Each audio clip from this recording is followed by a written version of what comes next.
Today I'm gonna start Sanger sequencing, and there will be another videos that I will be talking about in detail is this Sanger sequencing, because this technique is very broad, and it has a lot of information to be learning. So I will be talking about in details in our next videos. So this technique was developed by a guy called Fredrick Sanger and his colleagues in 1977. Okay, and when he developed this technique, it made possible to complete and to get a successful completion of Human Genome Project. Human Genome Project. So when Fredrick Sanger developed this technique, it made possible that to complete Human Genome Project. Okay, in 2003, as you might know. Okay, but it was replaced by this one. It was replaced by next generations. As I mentioned, I will be talking about each one of these, so I'm just kind of giving you an introduction. But it is still used. It is still used. It is still used. Still used for smaller scale projects. Okay, so you can use if you have a smaller scale project, and it's still useful. So this technique is called gene termination method, and I will be talking about what they mean and what the word gene termination method is. This is another name of Sanger sequencing. Sometimes it's called a gene termination method, and I will be talking about. I'm just giving you an introduction of Sanger sequencing. Okay. So what do you need to use this this technique? You need to have the following. Okay. Number one, you need to have a DNA template that you wanna to sequence, to be sequenced. Okay, you have to have the DNA template that you want to sequence. Okay, when you get that, you need to have a DNA primer.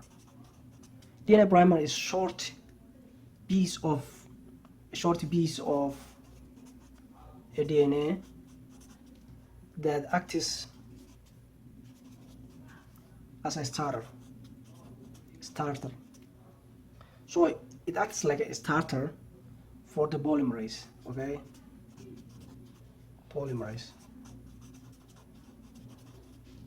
Okay, and you need to have an enzyme, okay, which catalyzes and speeds up the information. It's called a DNA polymerase.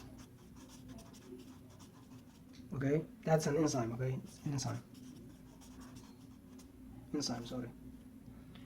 And number four, you have to have four DNA nucleotides. Okay, nucleotides. You have to have deoxyadenine triphosphate. Okay, and you have to have adenine thymine triphosphate and deoxyguanine triphosphate. 1, 2, 3, and you have to have adenine guanine cytosine. You have to have adenine cytosine triphosphate. Okay, these are the four nucleotides. So you have to have these in order to utilize this technique. Okay, and I know there are a lot of information here, but I don't want to confuse you right now. So I will be talking about what is mean and deoxy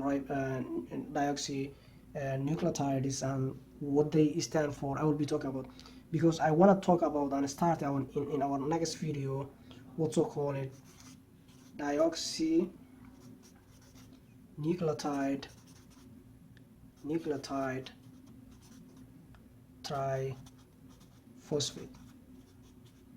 okay, which is abbreviated DNTPs, okay. And these are huge, and there is another one that I will be talking about in our next video. I'm just kind of mentioning. So there will be another DDTB or NTB, yes. So I will be talking about these two, DNTP. This is a D-dioxynucleotide triphosphate and dioxynucleotide triphosphate. This one is the normal backbone of DNA, and this one is what will be the cause of, call it, gene termination, okay. And Sanger sequencing uses this one, okay. It uses this one, so I will be talking about this one, so don't worry about that. So see you in our next video. Thank you very much. Thank you for watching.